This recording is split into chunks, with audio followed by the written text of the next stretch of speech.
Bom, gente, boa tarde, né? Eu vou tentar dar uma explicação mais breve na forma que eu quero seguir o projeto. Eu vou abrir a atividade aqui de Alessandro também, eu tô com umas coisinhas abertas aqui no computador. Enfim, de forma com que a gente consiga entender, mais ou menos, a forma que eu quero estruturar o projeto. Caso alguém tenha dúvida ou qualquer coisa do tipo, eu não vou fazer uma explicação tão longa, espero que seja só uns 20 minutos, no máximo. Enfim, eu pedi para o notebook LLM fazer alguns slides e eu vou tentar explicar alguns para vocês entenderem um pouco mais do tema. Hoje o foco vai ser mais em entender as duas teorias que a gente vai trabalhar, que é a teologia da prosperidade e a crença do mundo justo. A gente vai usar, no total, o equivalente a essa estrutura, que eu vou botar no grupo depois, que vai ser uma introdução com a nossa notícia que está aqui. Bom, aqui. E a gente vai fazer uma introdução com. Ah, não, calma, não vou ter notícia. Vai fazer uma introdução com esta notícia, quando ela carregar, claro. E a ideia vai ser a gente remeter a como essa questão que está aparecendo em atletas de futebol refletem também numa realidade social que acontece com a gente, né? E de como muitas vezes essa notícia aqui que a gente está vendo, ela não só respalda em postagens de Instagram, mas também nas postagens sociais, nos discursos sociais que a gente vem tendo, que a gente vem vivendo, tá certo? Bom, indo pro slide que eu mandei o Google fazer, a gente vai entrar nessa lógica da justificativa, onde eu vou explicar para vocês é, a questão da crença do mundo justo com a questão da, como é que eu posso dizer, da teologia da prosperidade. A gente entra aqui e isso, a IA fez uma bagunça nisso, mas enfim, a ideia é entender que a nossa realidade, assim como ela é palpável, ela é realizada, a gente entende a realidade como uma questão de bagunça. Não necessariamente bagunça, mas a realidade, ela é uma coisa que não é controlada, né? Ela é uma coisa que é ao acaso. Não necessariamente ao acaso, tem coisas que são certezas, tem coisas que são mais exatas, tem coisas que são menos, enfim. Mas, assim como está no slide, o ser humano necessita organizar sua rotina com esperança e convicção no futuro, criando cenários predefinidos que o satisfaçam emocionalmente. Olha, é uma questão simples, a questão é de que temos ansiedade.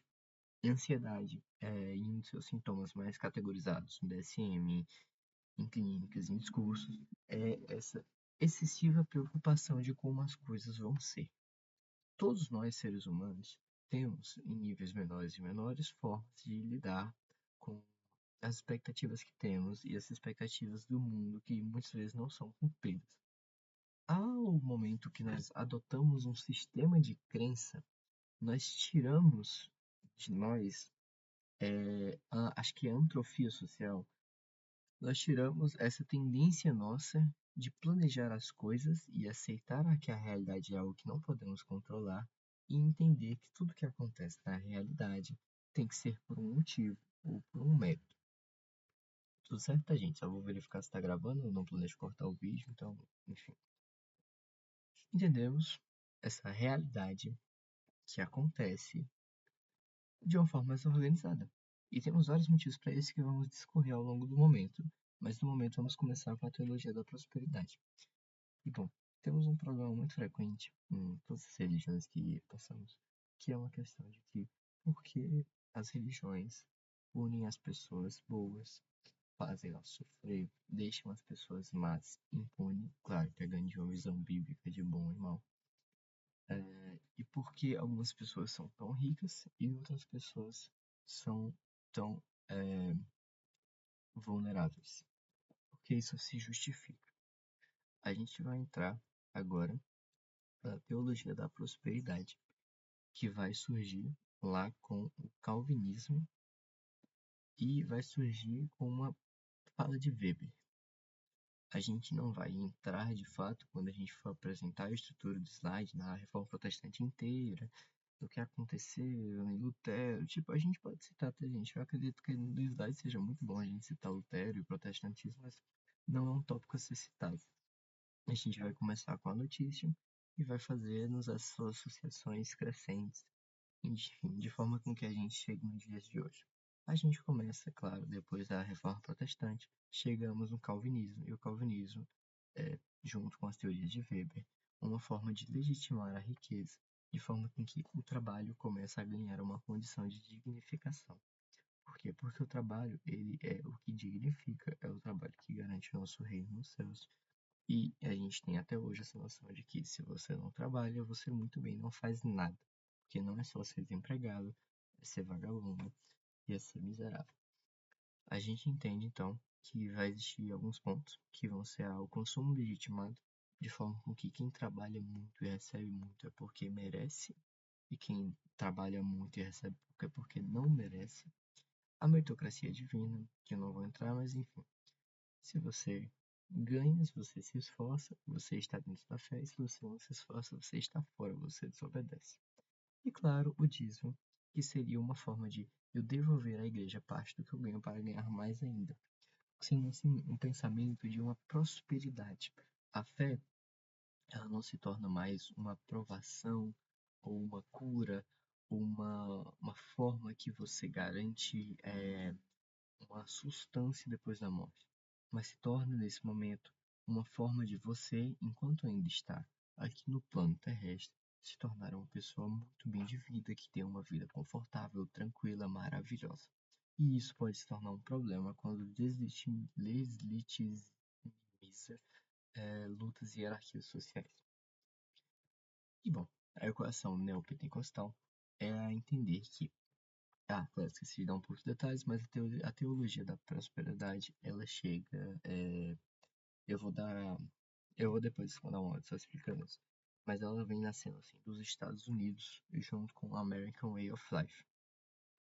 Eu recomendo até vocês verem um vídeo, porque vai ser melhor vocês vendo essa questão, porque é muita coisa a teologia da prosperidade e a forma como vocês podem falar pode ser diferente. Mas é entender que chega nos Estados Unidos essa noção de que o trabalho significa. E aí, a galera passa a rapa trabalhando e traz isso aqui para o Brasil. Enfim, da forma que trabalhe, trabalhe, trabalhe, será rico, será legitimado ainda aqui na Terra. Enfim, é um direito do fiel e uma recompensa direta de Deus você receber o dinheiro que você está recebendo. A gente entra nessa equação neopentecostal de forma com que o neoliberalismo ele chega junto, né? E é nisso que o neoliberalismo chega junto, existe essa caixa preta que vai existir de que se você tem saúde, se você prospere, se você ganha, você é um mérito seu. Um mérito seu de forma que a sua fé está em dia, o seu dízimo está em dia. Mas se a sua maldição chega para você, o seu pecado, a sua pobreza, a sua doença, a sua culpa, a morte do seu filho, é porque você não está pagando a igreja e você não está de fato existindo no mundo. Você está só pegando as coisas que não deviam ser suas. E entender como essa teologia que surgiu com o neopentecostalismo, duas coisas que eu recomendo vocês verem um pouco sobre a vontade de vocês, a forma que vocês quiserem explicar, o surgimento um pouco do neopentecostalismo aqui no Brasil e o surgimento da teologia da prosperidade. Não são coisas que vocês precisam explicar exatamente, tá, gente?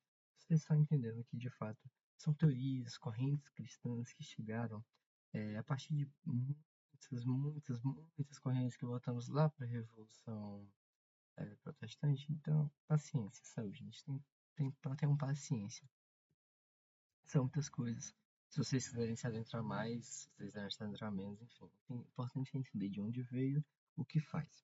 E como a gente vai, no final, casar tudo isso. Dessa forma, a crença no mundo justo é justamente o que eu estava falando para vocês um pouco no começo desse vídeo. A realidade é bagunçada, gente. As coisas que a gente vive, que a gente sente no nosso campo do real, são incontroláveis por nós. E é cognitivamente impossível guardarmos toda essa bagunça dentro de nós da mesma forma que foi nos dado. Então, Mervyn Lender, em 1980, vai fundar a crença do mundo. Não fundar, porque ninguém funda a teoria, né? Descobriu a teoria da crença do mundo justo, e é uma ilusão de viés cognitivo de que a pessoa tem o que merece e merece o que tem E se você não merece, você não tem. E se você não mereceu sua vida inteira, você não vai ter. Enfim. E isso se protege você da angústia, gente. É preciso entender dois fatores. Primeiro, que isso protege você de uma angústia, impede você de sofrer.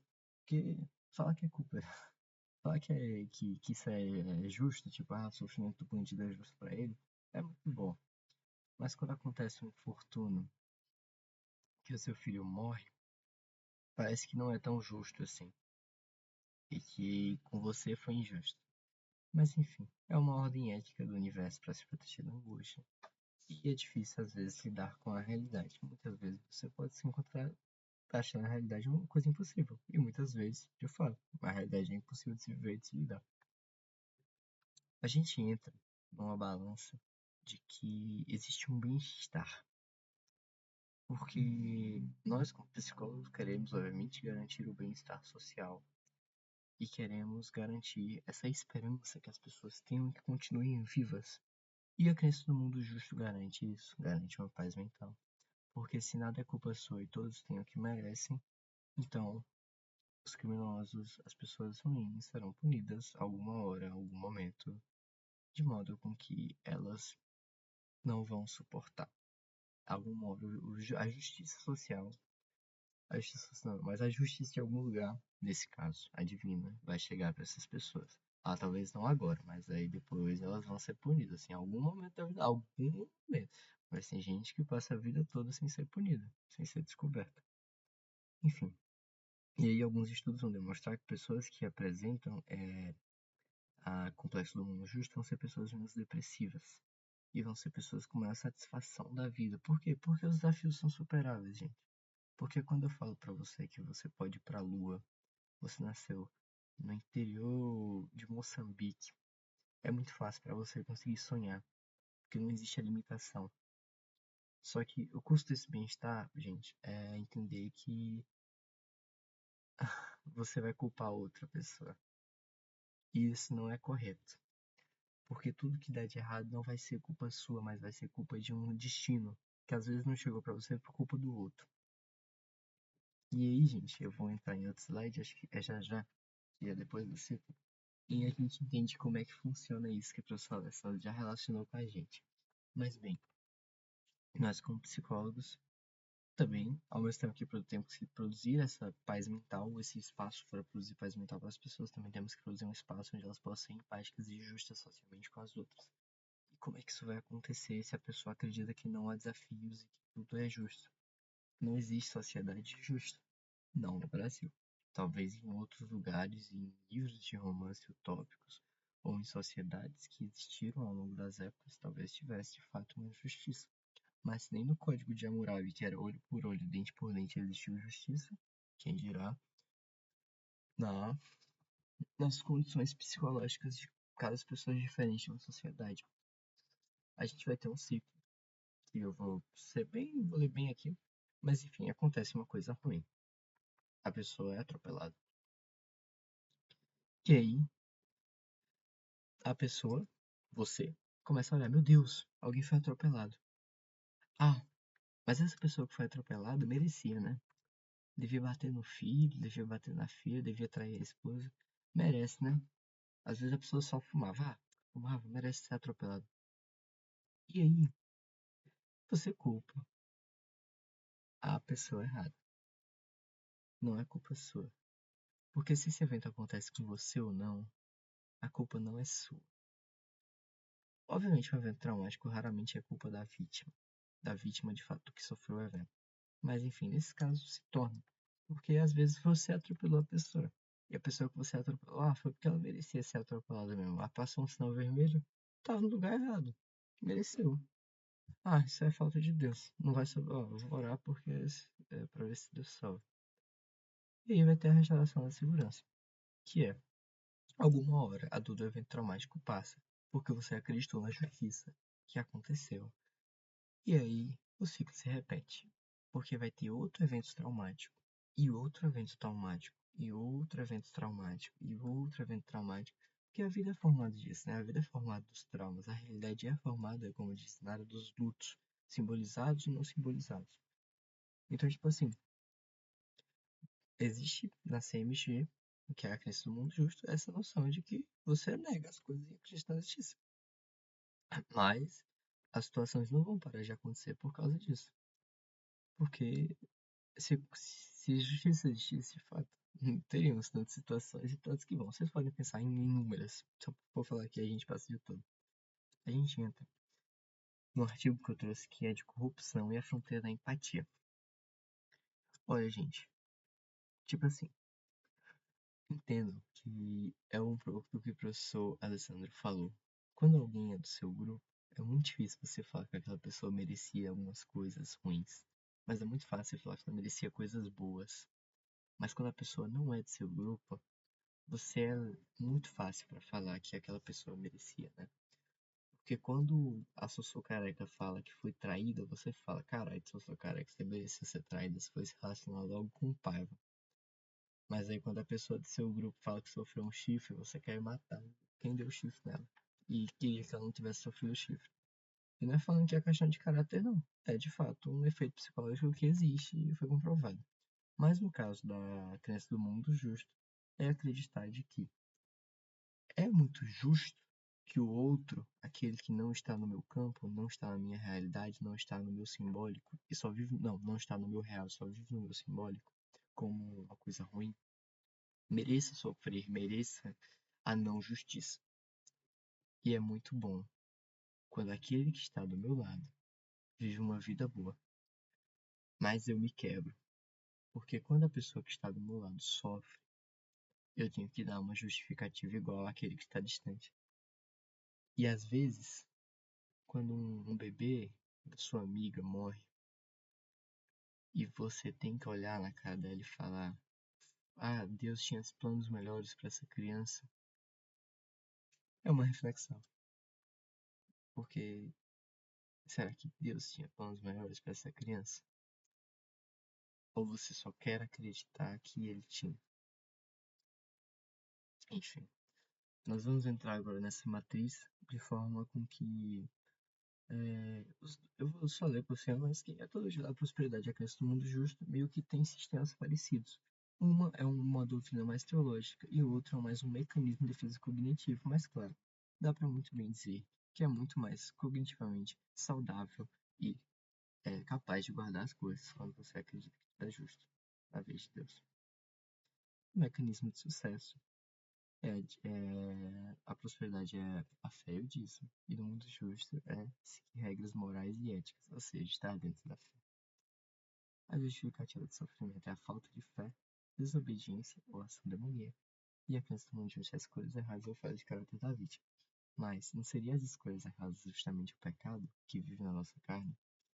E hoje o objetivo oculto é um pouco diferente. Porque enquanto a teologia da prosperidade gosta de manter essa questão do dinheiro rodando, a crença do mundo justo não é necessariamente do mar. Às vezes ela só quer que um indivíduo não se perca no mundo, não enlouqueça, não se torne tão perceptível da sua realidade que ele não consiga suportá-la. Mas é importante entender também que a crença no mundo justo, às vezes ao fazer isso, é utilizada por outras pessoas para fazer a manutenção de ideias e doutrinas que não servem para seres humanos, e sim servem para controle e para manutenção de dominação. E a manutenção desse status quo, ou seja, é de que o Estado, gente, ele mantém essa teologia, essa doutrina. Porque, tipo assim, gente, toda vez que uma pessoa tem um problema, a pessoa não tá orando, ou a pessoa não merece. E se a pessoa não tá orando e a pessoa não merece, então quer dizer que toda a desigualdade social que essa pessoa merece é porque ela tá pagando por algum pecado? Às vezes esse pecado nem foi um pecado dela. Às vezes o pecado foi do outro, mas se torna dela. E isso é muito complicado. Muito, muito, muito complicado. Porque quando eu torno para uma pessoa que está em desigualdade, que passa fome, que passa sede, que está em uma situação de pobreza e vulnerabilidade, a culpa dela ou da falta de fé dela, eu só estou justificando uma coisa que o capitalismo quer que seja justificado, que é a manutenção de que ela continue dando dinheiro para a igreja e a manutenção de que ela não merece estar em um ponto melhor do que o que ela está. Pegando um pouco da atividade avaliativa aqui, Alessandro, eu vou só dar um pouco da minha opinião sobre a notícia e sobre o conteúdo da notícia com o conteúdo trabalhado de sala de aula, eu vou falar por cima. A notícia está bem redigida. A parte interessante foi a questão da microgestão de Deus. Consigo estabelecer relações para a solução. Quais as principais considerações da pessoa sobre o tema? É que, é verdade, né? É um tema de jogadores grandes, jogadores caros, pagos, mas que é verdade, está no mundo. E as emoções geradas é saber a verdade. Saber que o problema não está na religião, e sim nas pessoas que elas usam para justificar Deus de uma forma com que escolhem caber a ele responsabilidades que no plano divino são dele, mas que dentro da nossa liberdade e responsabilidade são nossas. Sobre o conteúdo da notícia com o conteúdo trabalhado em sala de aula, vai pedir as representações sociais. Enfim, eu imagino que o Brasil é metade crente, então, tipo, obviamente metade vai achar que isso é loucura comparar a queda do Brasil com Deus. Tipo, pô, tipo, o pessoal não vai nem querer, só não dizer, pô, vai parecer uma piada. Tanto que você vai abrir alguns comentários do pessoal, o Kaká era evangélico. Ah, porque na seleção de 2000 e pouco não tinha tantos evangélicos. Pelo amor de Deus, o ponto não é esse, gente. O ponto não é esse. Essas representações geralmente são negativas. Porque entender que os jogadores falam que a responsabilidade é de Deus é muito negativo, né? Tipo, é, enfim, é uma faca de mão dupla. É tanto positivo porque assume que não são eles, mas também não assume nada quando são os errados, né? Porque é muito fácil a gente assumir que, que é a gente que faz quando é a gente que consegue, mas é muito difícil falar, né? É muito difícil falar que é de Deus também. Mas quando a gente perde, Deus tem planos maiores. Enfim, acredito que os impactos dessa notícia, dessas percepções em geral, é entender que o neopentecostalismo ele tem uma manutenção de valores muito forte aqui no Brasil e de forma com que a política, e juntando essas duas perguntas aqui, ela mantém esse status quo porque nossas leis não são leis, são manutenção de uma bancada. É a destruição da ideia da esquerda em detrimento da manutenção dos valores políticos. A mídia não se importa tanto, a mídia é omissa. A presença de identidade grupal é porque, tipo assim, você não pode sair criticando eles tão facilmente. Não por esse motivo. Porque, bom, a gente tem na seleção brasileira um processo que é sempre querem culpar um indivíduo e não querem culpar um coletivo. Então a gente pode pegar esses pontos e entender que muitas vezes as pessoas elas querem culpas responsáveis, querem pessoas que se assumam, que peguem a culpa todinha para elas. Isso não acontece, né, gente? Jogadores não se culpam todinhos por causa de uma coisa. Jogadores erram, pênalti vão viver a vida. Enquanto torcedores que são fanáticos, que vivem aquilo, que expressam muitas emoções, sofrem. E aí tá a justiça. É o jogador lá curtindo na Disney e você chorando na sua cama porque o Brasil perdeu a Copa. Enfim, sobre o processo de categorização social eu não vou saber responder. Mas é isso. Caso alguém tenha alguma dúvida, falar comigo. A estrutura vai ser a introdução com a notícia. A gente vai falar um pouco da história do calvinismo, junto com a teoria de Weber, mas tipo, coisa de 5 minutos, 6, bem pouquinho. Depois a gente vai entrar na parte mais longa, que vai ser explicar a teologia da prosperidade. Vamos explicar a crença do mundo justo. E vai ter uma parte que vai ser só a discussão da correlação do mundo justo, da teologia, com a notícia. Caso alguém tenha alguma dúvida, pode falar comigo, manda um áudio, eu explico melhor. Mas enfim, é entender que existe uma manutenção, um custo nesse sofrimento alheio. Porque é muito mais fácil justificar o sofrimento do outro E refletir sobre o sofrimento que causa no outro não é bom, porque faz eu perceber o sofrimento que na verdade devia estar em mim e que eu não tô lidando com ele, mas que eu tô lidando e jogando no outro. Enfim. E tem a frasezinha aí da IA que é verdade, né? Não podemos curar uma sociedade cujas feridas nos recusamos a enxergar. Que é verdade, né? E lembrar que esse trabalho não tem nenhum porte para criticar a religião, mas entender que o que Nara sempre fala, eu já falei nesse vídeo, o problema está nas pessoas que utilizam da religião, não nela. É isso, gente.